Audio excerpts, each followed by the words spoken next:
Good morning, good afternoon, good evening, wherever you are in the world. My name is England Jones, and once again I have almost a legend in his own right, Uncle James Ali Bashir. Uncle, how are you? I'm fine, thank God, I'm fine. Thank you so much for talking to Bayloric TV. As always, I do enjoy, and many people comment on the wisdom and the knowledge that you share as a trainer, as a mentor, as a student of the game, and been around over 30 years to talk about the sport of boxing. 47 years to be exact. Yeah, see, we had an extra 10, So, 17 years there. and that's just as a trainer. But if I include the years of boxing, it's 57 years. Okay, we've had 27 years there. My maths wasn't great, but I'm sure they're okay there. Now, the passing of Muhammad Ali. I know that when we first originally spoke at the beginning, um, you talked about carrying the spit bucket for Muhammad Ali and being around the great Muhammad Ali. No, I wasn't carrying the bucket for Ali. I was working with Matthew Saad Muhammad in the Ali training camp. Ah, right. So talk to me more about this experience. Talk me what it was like being around Muhammad Ali that time. You know, when I got the news, it was like 1:30 in the morning, and the following morning I got up and I drove to the training camp, the old training camp. I drove there 2 hours. You know, I drove there and I spent the day there, just reminiscing, taking pictures and stuff, and reminiscing about the old days. There was a lot of press there, a lot of onlookers, and people from the surrounding areas just came in because most of those people were visitors there, regular visitors there in the camp. So I saw a lot of old faces that I met many years ago, 25, 30 years ago. I met them there. And I stayed in the camp the entire day, and I drove back home that night. It was a real treat, you know, to be back in the camp. What was your experience being around Muhammad Ali, obviously when his earlier days and you were much younger? Say it again, because the memories of Muhammad Ali for you, what were they like? Um, uh, uh, incomparable. You know, Ali was a fun guy. He was just a fun guy for everybody. It wasn't an uptight training camp. It was a really fun training camp. A lot of magic tricks, a lot of jokes, a lot of laughter. You know, it was just a euphoric kind of experience. You've been in the camp. I mean, you've been in the camps of modern day great fighters. You're talking about Lennox Lewis, heavyweight champion, undisputed heavyweight champion world, Vladimir Klitschko, Vitaly Klitschko, you know, Tim Witherspoon, Matthew Saad Muhammad, Donald Curry. You know, you name it, I've been there. You know, I've been around. What separates Ali from those guys in terms of being around him in a training camp environment? Say it again, because we're having some kind of interference here. Say it again. Okay, what separates Muhammad Ali from those guys you mentioned, all those great champions? What separates, do you feel, in training camp, for example? Muhammad Ali was Muhammad Ali every day. Muhammad Ali didn't have a bad day as far as personality. Other fighters, you know, they have bad days. They don't want to be bothered. They don't want to talk. They don't want to communicate. They don't want to socialize. Muhammad Ali socialized every single day. Different things. I said to Vladimir, I said to him 2 days ago, I said they said that they wouldn't let anybody into the training session. They put up no visitors, no autographs, no pictures, or nothing. So I went to Vladimir, you know, and I said to him, I said, you cannot not allow the people to come in. I said, because these are the same people who made you who you are. They made you the great Vladimir Klitschko. I said, they fly from all over the world to come to this place to see you train. So you can't deny them the chance to come in and see you and get an autograph and a picture with you. And I said to Latimer, I said, ask yourself, would Muhammad Ali do that? And now the people's, they're coming in, they're allowed in. Wow. So sometimes you gotta, because there's a lot of people in his head. He's lost for the first time in many years. He's lost, and so now it's easy for people to come in and get in his head and say, "What you need to do this, you need to do that, you need to do this." And I tell him, my answer to that is, they're not boxing people. They're not boxing people. You can't work at Phil's drugstore and then come and try to give the ex-heavyweight champion of the world information about what he needs to do concerning his boxing career. Because the average person that talks to him is not boxing people. I get the internet warriors come at me all the time on the internet, making comparisons, imaginary fights, and they come at me with all these statistics and dates and this and that and this and that, but they're not boxing people. You went on the internet, you got on a computer, and you look at BoxRec and you try to, make sense of what you're talking about. But at the end of the day, you're not boxing people. You're not boxing people. And they try to combine these statistics and come at you with all this logic and stuff. But at the end of the day, you're not boxing people. And this is what I made clear to Latimer. The average person that's telling you, I don't have to say names. I'm just saying it to him. The average person that's telling you these things, I said, they're not correct. I said, because Muhammad Ali, Kenny Norton, Larry Holmes, and those guys, Pinklin Thomas, those guys, they didn't care if somebody came in with a camera or video recorder or whatever. Mike Tyson, I was there in Tyson's camp a long time. At least 3 years I was with Mike Tyson. Arizona, Texas, Las Vegas. So I was around Mike a long time. And Mike didn't care what you had. See if you can remember what you saw on the videotape when I punched you in your mouth. See if you can remember everything that you studied. That's the last thing you're going to think about when you get hit by Mike Tyson or you get hit by any heavyweight of that stature. When Latimer Klitschko punches somebody in their mouth, if he lands the punch, left hook, right hand, uppercut, whatever he lands, the last thing that's going to be in that person's mind is what they studied on the videotape. So it to me is much to do about nothing. Okay, let's go back to Ali. Talk about, in your mind, what do you, when somebody says Muhammad Ali to you, what's the first thing that comes to your mind? Great human being. A great human being. I was attracted to Muhammad Ali for what he did outside the ring, and I was just a young kid. I was a young kid. I couldn't have been. I had to be in the 6th or 7th grade when I first, really cut into Ali. And it wasn't so much what he did in the ring. It was partially, but the most of the stuff is what he did outside the ring. Because I thought for sure that they were going to kill him. I thought certain that this young man, he's a young man. I said he's not going to make it. He's not going to make it. They're going to kill him. I mean, if they shot John Kennedy, I said they're going to shoot Muhammad Ali. They're going to kill him. That was my thinking because I was a young guy and I didn't know better. I didn't know that I was experiencing something special. And Muhammad Ali was very special. At the time, the political climate, the racial tension in America, the civil rights movement, Unbelievable. which you would know about. Unbelievable. I'm born 1951. So it was unbelievable. Unbelievable. And I actually, when I look now, and I look back now, I said, wow, I could have easily have been one of those people who got killed. But it was like a blur because I was just a young, wild teenager, wild, crazy,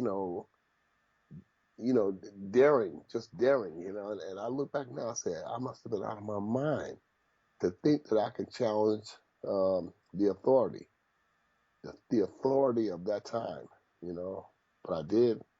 What was it like being a black man at that time in that era? Because I mean, you see videotapes and you hear movies, you watch movies and documentaries, but to be actually a part of that at the time of Ali and Malcolm X and Elijah My Muhammad, these family, people.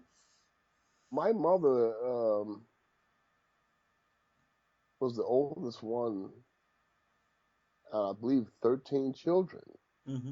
She was the oldest one, and she raised a lot of her sisters and brothers. Mm-hmm. And they were afraid. They were afraid. They were afraid to play the television loud when Muhammad Ali was on. They were afraid. Me and my brothers, we would be in the room and we would shuffle when we see Ali shuffle. You know, we would shuffle. My mother would hit the ceiling. She would come in that room and she would have a strap. She said, "You do that again here, boy, and I'll skin you alive." That was her word. "I'll skin you alive."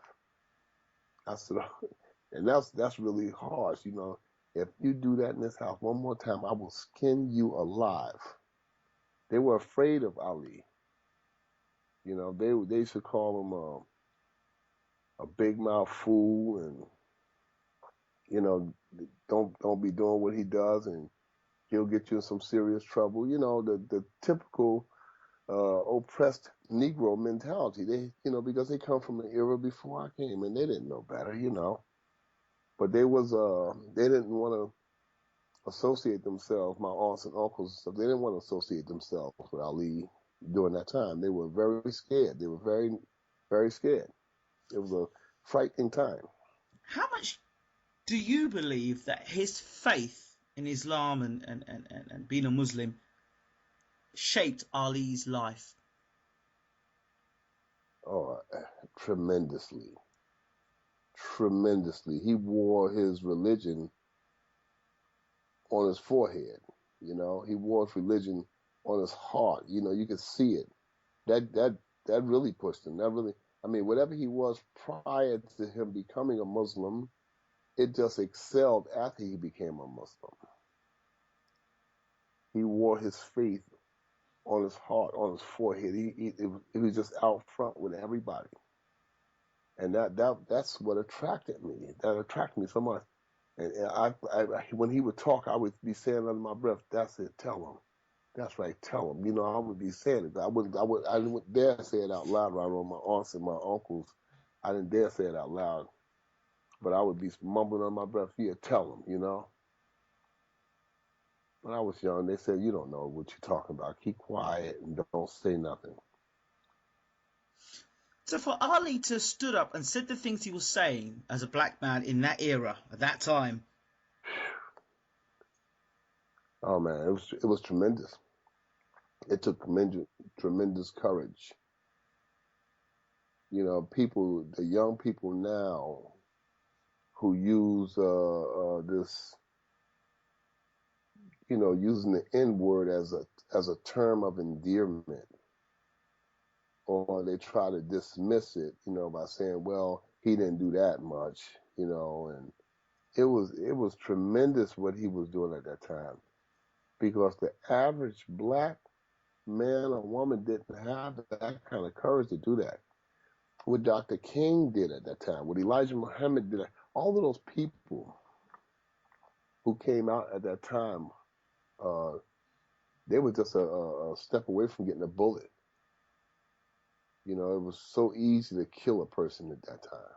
As you can see, they killed the president.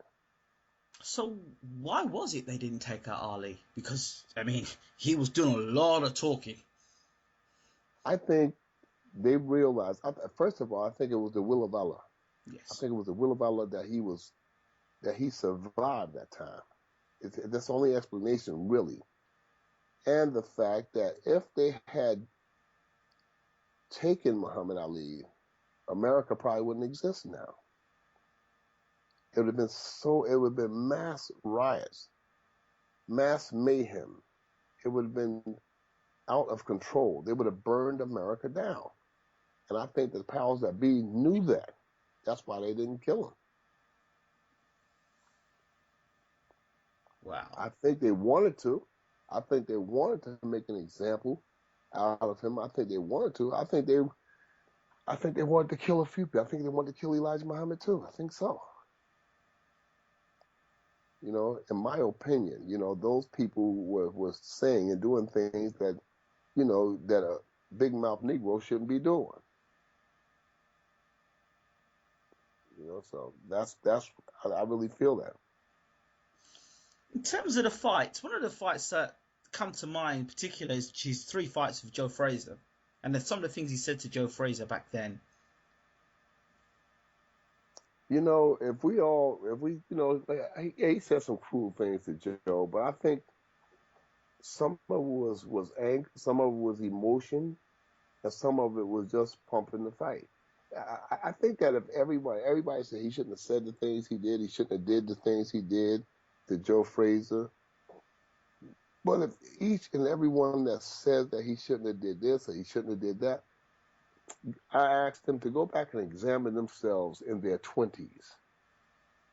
Go back and examine your own character in your 20s and your 30s, especially if you're a talent or some kind of personality.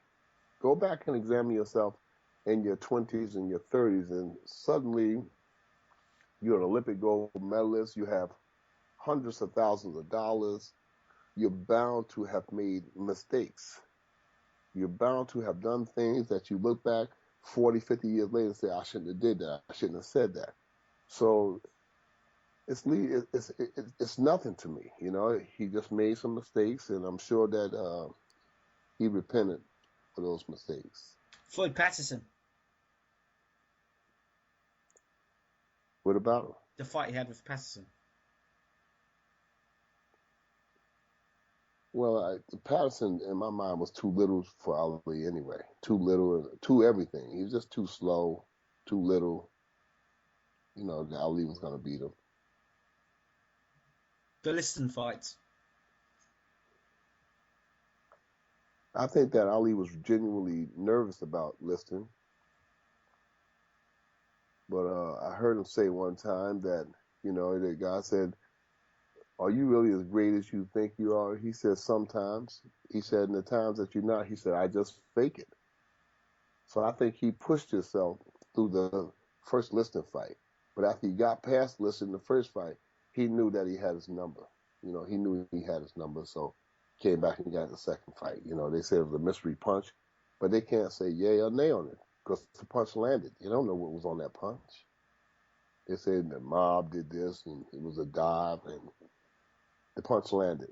We don't know what was on it, whether he took a dive. To this day, nobody knows. Liston is gone, Muhammad is gone, so nobody knows what happened there. The Norton fight. Tough fights because styles make fights, and Norton had one of those styles that really upset Ali's style. I look at 2 fights in Ali's career: the Norton's fight and the Joe Frazier's fight. He fought those guys 3 times apiece. Those were career-ending fights. When we're talking about the greatest of all times as boxers, you fight Ken Norton and Joe Frazier 3 fights in a career apiece. I'm not going to allude to any other fights but those 2 fights. Those were 3 times apiece in the height of their careers, in the prime of their careers. And they're talking about that that other people might be the greatest fighter ever. But, and you got Sugar Ray Robinson, who fought LaMotta 5 times, I think, in 3 years. Who does that? Who does that? And I'm not looking at all the other tough fights that Ray Robinson had, but who does that? You're telling me that, these modern fighters are the greatest fighters ever? And what do you use as a comparison? Muhammad Ali fought these guys 3 times. 3 times apiece. Who does that? You're hard pressed to find anybody that has done that over the last 75, maybe 100 years, especially at heavyweight. So yeah, in my mind, he's the greatest boxer ever. The greatest boxer ever. The George Foreman fight, he was feared. Foreman unbeaten, knocking everybody out. I remember watching that in a movie theater, and when I was watching the first 3 rounds, I remember tears welled up in my eyes because Muhammad Ali had meant so much to me, like he did to countless other people throughout the United States and the world. And I remember tears welling up my eyes, and I remember saying, "Oh Lord, please don't let him kill Muhammad. Don't let him kill him." I thought George was going to really, really do some really serious damage to him. The way he was hitting him in that fight, the first 3 rounds, I was so nervous. I said, "Lord, please don't let him kill Muhammad, because he meant so much to me, like I said, and countless others." I said, "Please don't let him kill him," and he came through. Right. He knew what he was doing, and some guy was over in the Madison Square Garden at the Lomachenko fights a couple weeks ago, and one of the handlers for Lomachenko said the guy said that he helped Muhammad Ali formulate the strategy to fight George Foreman. I said, "What guy?" He said, "Some guy that was at the press conference said that he inadvertently suggested Ali lay on the ropes." I said, "No, he didn't. He's a liar." Because Muhammad Ali didn't even know that. Muhammad Ali said that he was moving around the ring with George Foreman in those first couple of rounds, and he realized that George was making him do more than he wanted to do. George's pressure was making him, do a lot of moving and burning out valuable energy, and so that's when he decided to do the rope-a-dope. So he didn't even know he was going to do the rope-a-dope. It wasn't a plan. That plan was orchestrated during the fight. Wow. So everybody got these Muhammad Ali stories now, and they can't do themselves no credit because God knows that they didn't formulate no plans or anything like that. The ending of his career. Well, before we talk about the end, his fights against Henry Cooper and that left hook. He was green. He had got caught by the left hook before. Mm-hmm. He just couldn't get away from it. Throughout his career, he got caught with left hooks. He always got caught with left hooks.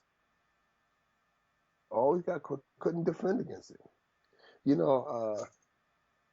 I used to tell Maurice Harris how much he looked like Muhammad Ali, and even his son, one of his sons was very young, and he looked like a young Muhammad Ali. He just had that aura about him. And I said, we could sell this idea because Harris had that style like Ali. He had that look like Ali. He was slick, really, really good boxer, And I said, we could sell this here. You just got to work hard, because anybody tries to emulate Ali, they're going to try to knock your head off. So, you work hard, we can do something. And I would put it with Lennox Lewis, and I would put it with Mike Tyson. He would really, really do good. And I just thought, I said, this guy looks a lot like Muhammad Ali. If he just had that grit, if he had that, Maurice didn't work as hard as Muhammad did. But he had that look. How would Ali have done in today's era of heavyweights? I know it's a silly sort of piece of silly. I think he would have some success, but it would be very difficult for him because Ali was 212, 213, and these guys are huge now. These are huge guys. I mean, you're looking at Dominic Brazil and Joshua. These guys are huge. I just spoke to Eddie Chambers recently and said, Eddie, if you're going to continue to box, you cannot continue to box as a heavyweight because it's just a new day now. I mean, we're here in the Vladimir Klitschko's camp here in Austria, here in the beautiful Alps of Austria. And the smallest guy here is 6'8". 6'8", 260. See what I'm saying? This is the smallest guy. When we come into the restaurant in the morning, the people here are looking like, oh my God, look at these guys are bending down to come through the door. So this is a new era. Even if Eddie is a good boxer, he's going to have great difficulty. These guys are 25, 26 years old. And you're going to have great difficulty. These guys got 86-inch reaches.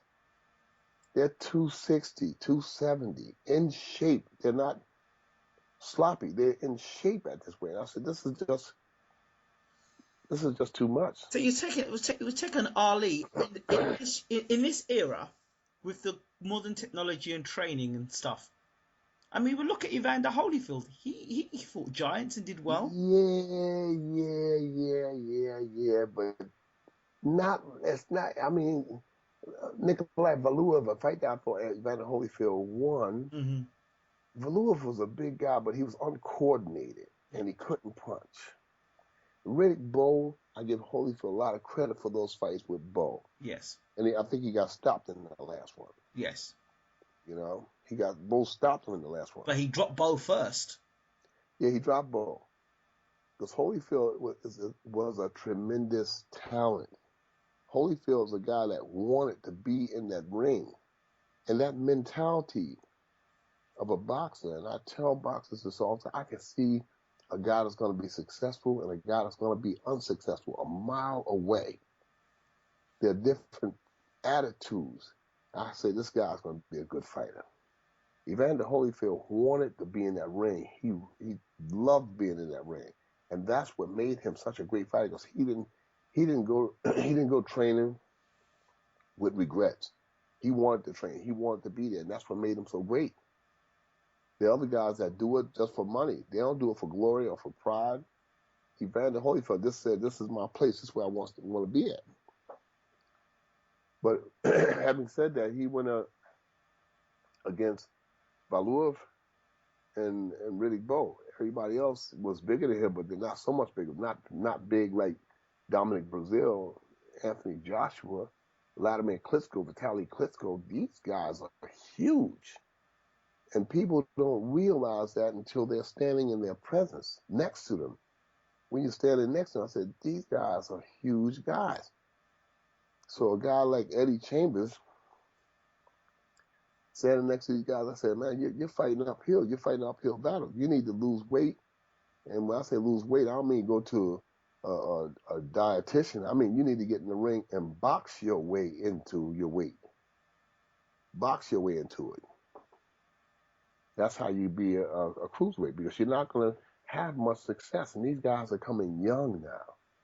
Eddie Chambers is getting up, 34 years old now, So he's fighting an uphill battle. These guys are 24, 25 years old. I've got a young man here in Rouen from South Africa, and this kid is 6'8.5", and he's 25 years old. I said, oh my goodness. He's 25 years old. Looks like a big baby, but he's a big boy. And he's got heavy hands, So even when they miss you, even when they don't land the punch where they want to land it, wherever they land it, it's going to cause problems with the other guy's body. So here's a note to Eddie Chambers and any other small heavyweight. You can try, but I wouldn't have anybody. If I had a guy that was 220, I'd say, listen, we need to get this weight off and get down to cruiserweight. If you're 6'3", 220, the likelihood of you winning the heavyweight championship is a really, really long shot now. What about creating a new division, the super heavyweight division? It wouldn't hurt. They don't created all these other divisions.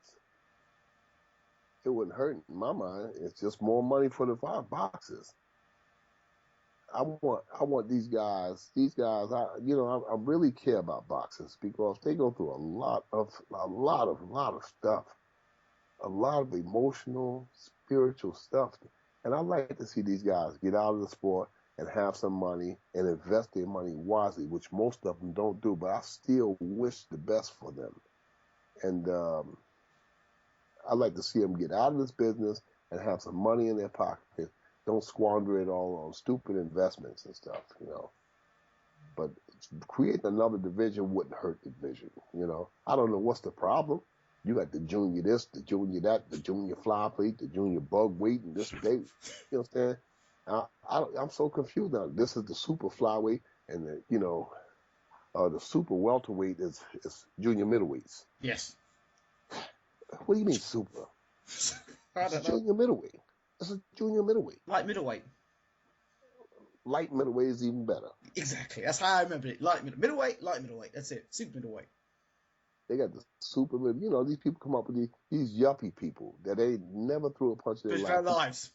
Yeah, and come up with all these strange, the super welterweight champion. People looking for a welterweight, but it's a middleweight. It's a junior middleweight or a light middleweight. I can Yeah. go with light better. Light is even better. I don't like the super. I'm not comfortable with the super. No, I'm not comfortable. I never got comfortable with it. And now this super champion business. Can't stand that either. Whatever super champion. You got a super champion and a regular champion. I mean, that's such malarkey, such foolishness. It diminishes. The sport It boxing. diminishes the sport of boxing. It makes people look at the sport of boxing like, like it's a joke. Oh, you got the super champion and then you got the regular champion. I thought a champion was a champion and that was it. I wouldn't even want to be recognized as the regular champion. And this is the super champion. It's ridiculous. It's ridiculous. While we're at it, I'll just throw in the whole thing about professional fighters fighting the Olympics. We'll just chuck that in as well. I think it's a mistake.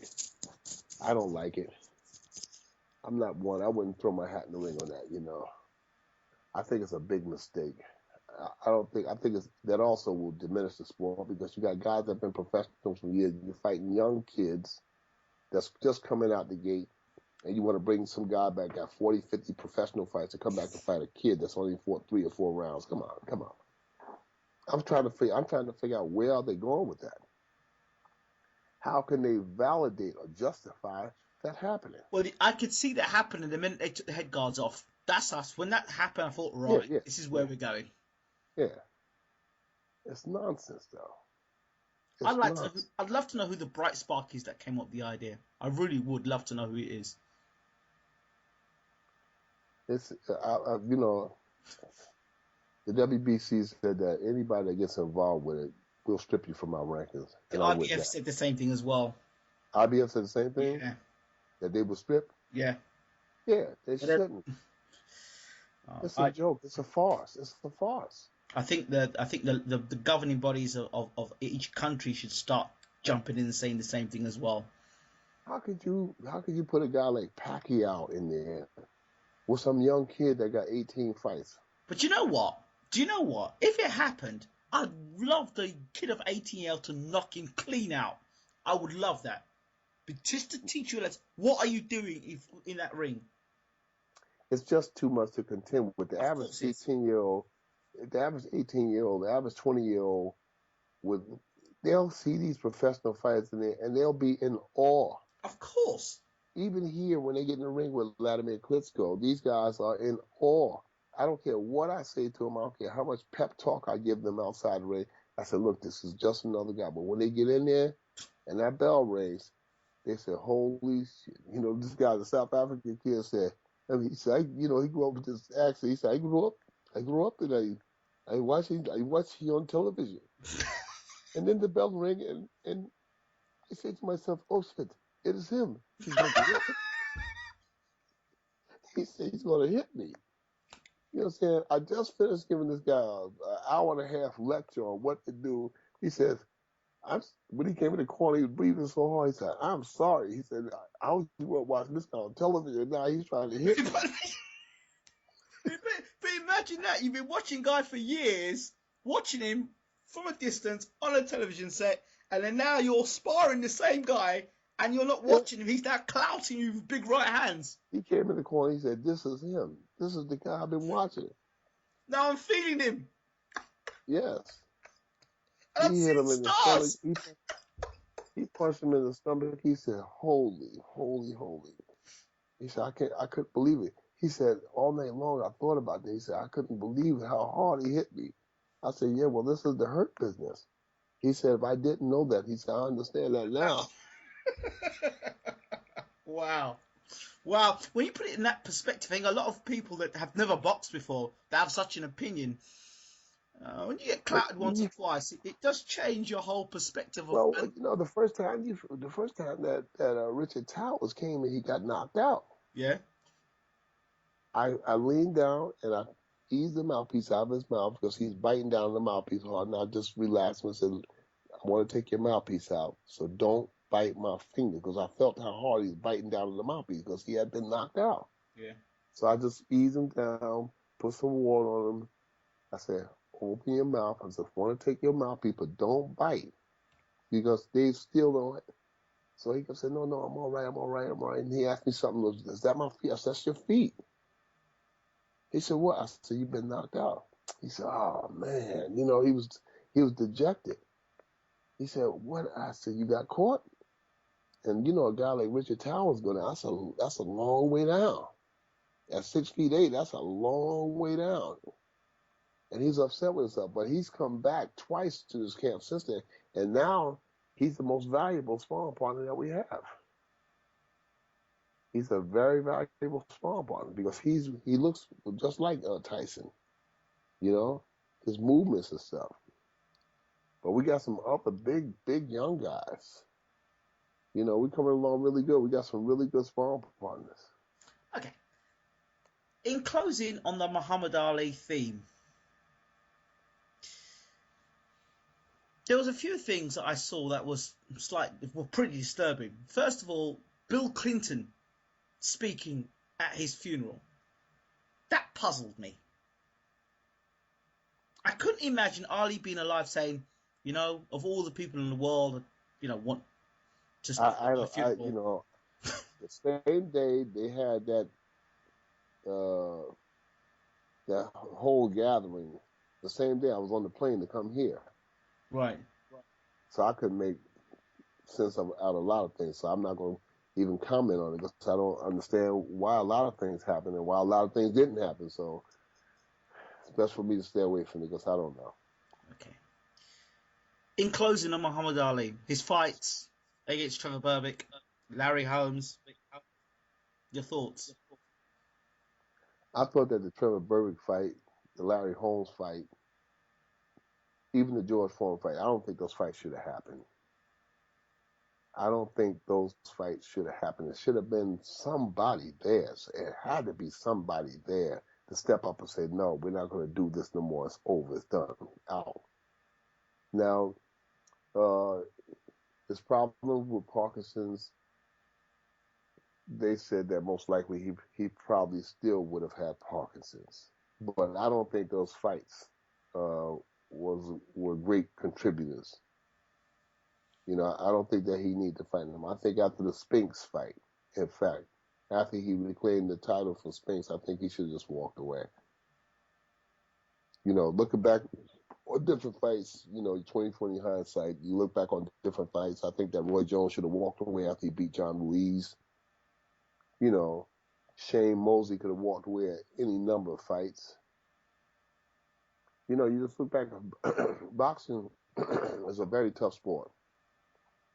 It's a very tough sport. The fact is that the human anatomy is not designed to be punched on.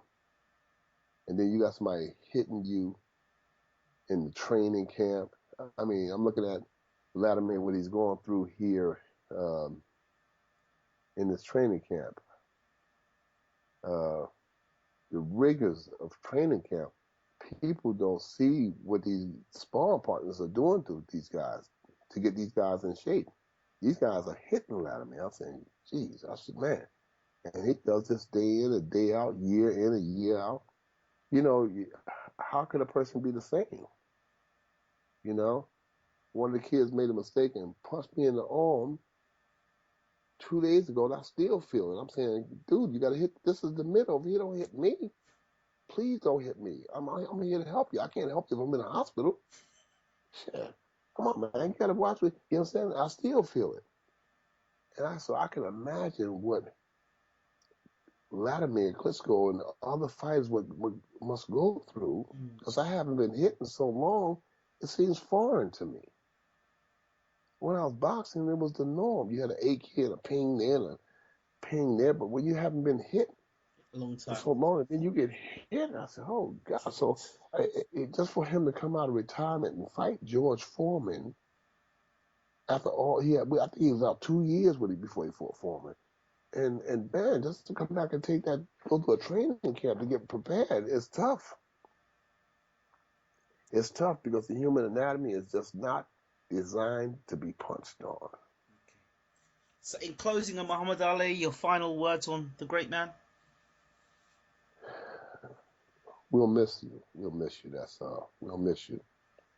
You know, I doubt very seriously if we'll ever see another character, another boxer like that in our lifetime.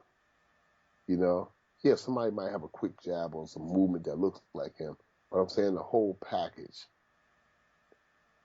I don't think so. I don't think so. He was One in a million. one in a million. You know, we'll miss him. You know. Rest in peace, great.